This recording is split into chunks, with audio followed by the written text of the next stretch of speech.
El Papa se define a sí mismo como un pecador, y recordando la extraordinaria imagen de Caravaggio sobre la vocación de Mateo afirma: «Heme aquí, este soy yo, un pecador hacia el que el Señor ha dirigido sus ojos».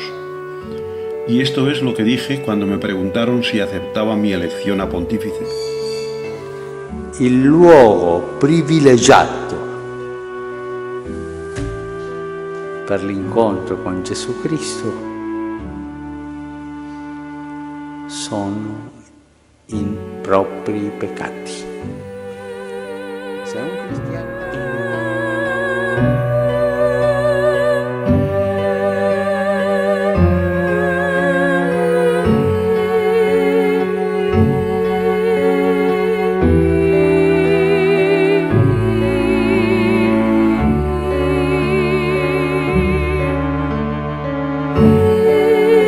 Yo veo claramente qué es lo que más necesita la Iglesia hoy: la capacidad de curar las heridas y de calentar los corazones de los fieles, la cercanía y la proximidad. Yo veo la Iglesia como un hospital de campo después de una batalla. Es inútil preguntarle a un herido grave si tiene alto el colesterol o el azúcar. Hay que curar sus heridas. Después podremos hablar de lo demás. Curar las heridas, y hay que comenzar desde abajo. La Iglesia a veces se ha dejado encerrar en pequeñas cosas, en pequeños preceptos. La cosa más importante, en cambio, es el primer anuncio: Jesús te ha salvado. Y los ministros de la Iglesia deben ser, por encima de cualquier otra cosa, ministros de misericordia. El anuncio del amor de salvación de Dios es previo a la obligación moral y religiosa. Hoy parece prevalecer a veces el orden al revés.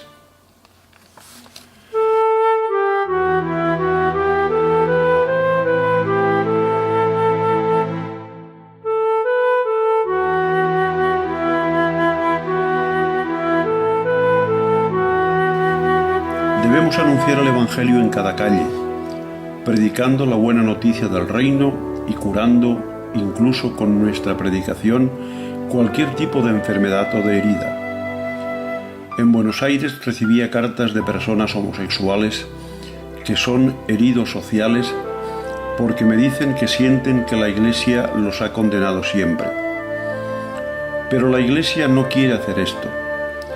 Durante el vuelo de regreso de Río de Janeiro dije que si una persona homosexual es de buena voluntad y está buscando a Dios, yo no soy nadie para juzgarla. Al decir esto, yo dije lo que dice el Catecismo: la religión tiene el derecho de expresar la propia opinión para servir a la gente, pero Dios, en la creación, nos hizo libres. La injerencia espiritual en la vida de las personas no es posible. Si scrive tanto della lobby gay. Io ancora non ho trovato nessuno che mi dia la cartella d'identità in Vaticano con gay. Dicono che ce ne sono. Credo che quando uno si trova con una persona così deve distinguere il fatto di essere una persona gay del fatto di fare una lobby, perché le lobby tutte non sono buone. Quello è lo cattivo. Se una persona è gay e cerca il Signore e ha buona volontà, ma chi sono io per giudicarla? Il Catecismo della Chiesa Cattolica spiega tanto bello questo.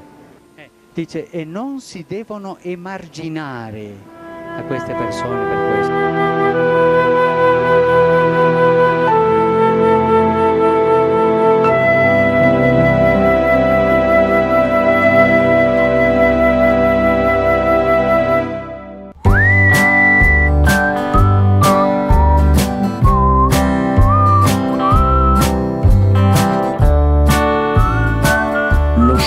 Buscan siempre soluciones disciplinarias, los que tienden exageradamente a la seguridad doctrinal, Los que buscan obstinadamente recuperar el pasado perdido tienen una visión estática e involutiva, y de esta manera la fe se convierte en una ideología entre todas las demás.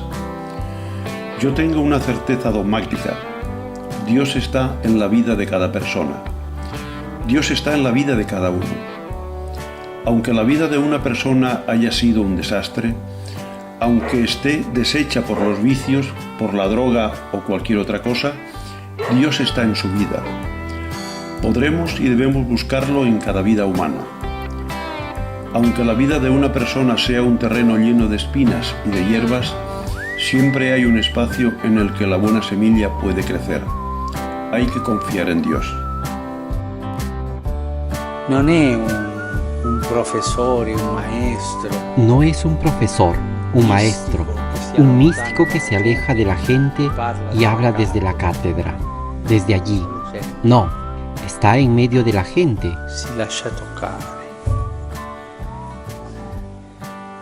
Lascia che la gente le Se deja tocar, deja que la gente le pregunte.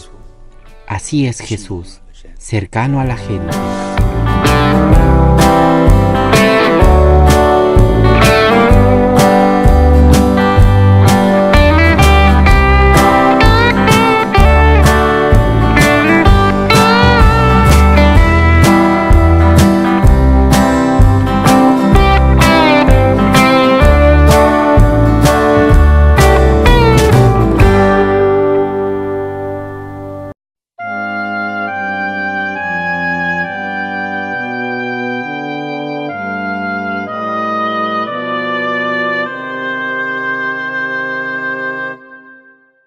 El pueblo es sujeto, y la Iglesia es el pueblo de Dios que camina en la historia con alegrías y dolores.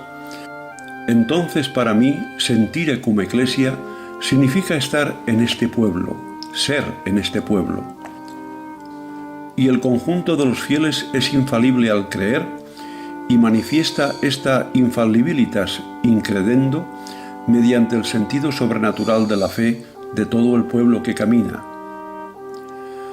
Cuando el diálogo entre la gente y los obispos y el Papa va por este camino y es leal, entonces cuenta con la asistencia del Espíritu Santo. No es pues un sentir que se refiere a los teólogos. No hay que pensar que la comprensión del sentir con la Iglesia esté vinculada solamente al sentir con su parte jerárquica. La Iglesia no debe reducirse a una pequeña capilla que puede contener solo a un pequeño grupito de personas seleccionadas. No debemos reducir el sentido de la Iglesia universal a un nido protector para nuestra mediocridad. Un aspecto particular de la maternidad de la Iglesia es que ella nos educa a través de las obras de misericordia. Como buena madre y educadora, ella se fija en lo que es esencial, y lo esencial, según el Evangelio, es la misericordia. Siempre es necesario ampliar los esfuerzos de una presencia femenina más incisiva en la Iglesia. Temo la solución del machismo con faldas, porque en realidad la mujer tiene una estructura diferente a la del hombre. En cambio, los discursos que escucho sobre el papel de la mujer a menudo se inspiran en una ideología machista. Las mujeres están planteando cuestiones profundas que deben ser afrontadas. La Iglesia no puede ser en sí misma sin la mujer y su papel. La mujer para la Iglesia es imprescindible. María, una mujer, es más importante que los obispos. Digo esto porque no hay que confundir la función con la dignidad. Entonces hay que profundizar mejor la figura de la mujer en la Iglesia. Hay que trabajar más para hacer una profunda teología de la mujer. Solamente dando este paso se podrá reflejar mejor la función de la mujer en el interior de la Iglesia. El genio femenino es necesario en los lugares en los que se toman decisiones importantes. Ringrazio la vostra Presidente per le parole con cui ha introdotto questo nostro incontro. Al recibir al Centro Italiano Femenino, el Papa Francisco manifestó su deseo de que se abran ulteriores espacios de presencia y actividades de las mujeres, tanto en el ámbito eclesial como civil y de las profesiones. Si en el mundo del trabajo y en la esfera pública es importante la aportación más incisiva del genio femenino, dijo, esta aportación sigue siendo imprescindible en el ámbito de la familia, que para nosotros los cristianos no es simplemente un lugar privilegiado, sino esa iglesia doméstica cuya salud y prosperidad es condición para la salud y prosperidad de la iglesia y de la misma sociedad.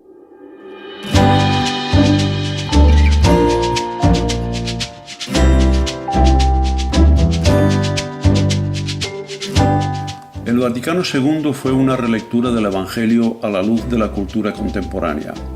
Produjo un movimiento de renovación que simplemente viene del mismo Evangelio. Los frutos son enormes. Basta recordar la liturgia. El trabajo de la reforma litúrgica fue un servicio al pueblo como relectura del Evangelio a partir de una situación histórica concreta. Sí, hay líneas de hermenéutica de continuidad y discontinuidad. Sin embargo, hay una cosa muy clara. La dinámica de lectura del Evangelio actualizado en el hoy, que fue propia del concilio, es absolutamente irreversible. Sean obispos siempre disponibles, centinelas de los campos de Dios. Son algunas de las recomendaciones pronunciadas por el Papa Francisco en el discurso a los obispos nombrados durante el año. Los quisiera obispos disponibles, no por la cantidad de medios de comunicación de los que disponen, sino por el espacio interior que ofrecen para acoger a las personas y a sus necesidades concretas, dándoles la integridad y la amplitud de la enseñanza de la Iglesia.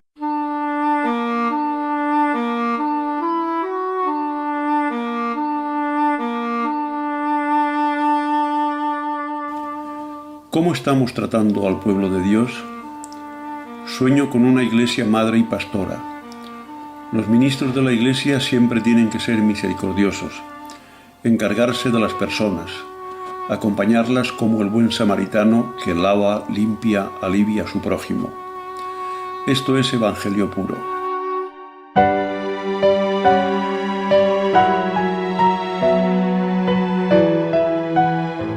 La fede passa, per così dire, per un alambico e diventa ideologia.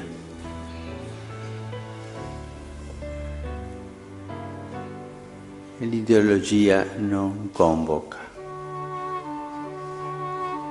Nelle ideologie non c'è Gesù. La fe pasa, por así decirlo, por un alambique y se convierte en ideología. Y la ideología no convoca. En las ideologías no está Jesús.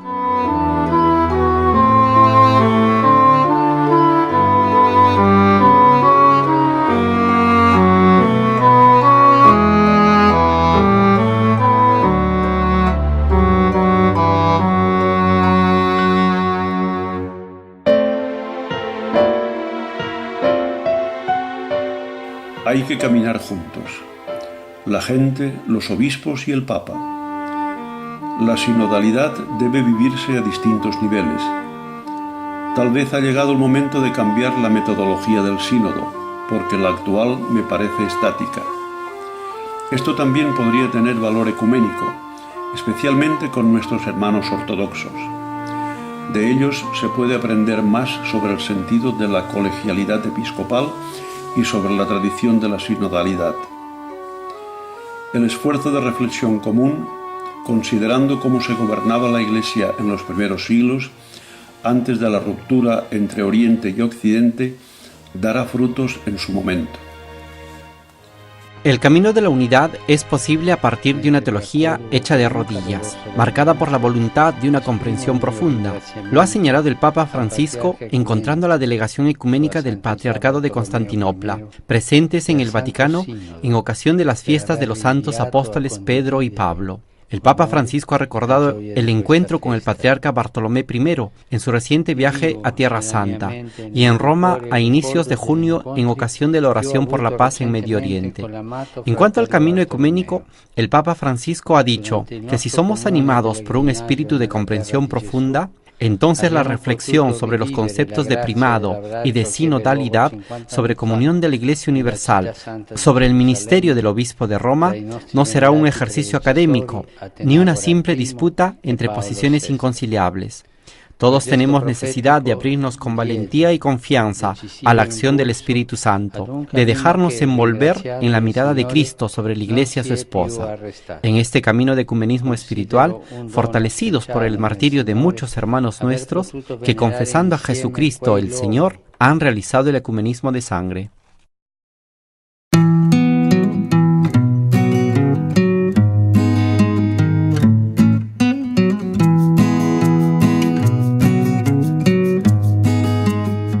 Hay normas y preceptos eclesiales secundarios que hace tiempo eran eficaces, pero que ahora han perdido valor o significado.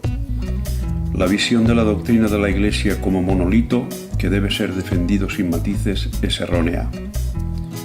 Las formas de expresión de la verdad pueden ser multiformes. Es más, esto es necesario para la transmisión del mensaje evangélico en su significado inmutable. La católica debe estar atenta a no atenerse a los aspectos humanos de los textos bíblicos, y ello es posible solo si su vida espiritual es ferviente, rica de diálogo con el Señor. El modelo es la Virgen María, que nos enseña a aceptar plenamente la palabra de Dios en toda nuestra vida.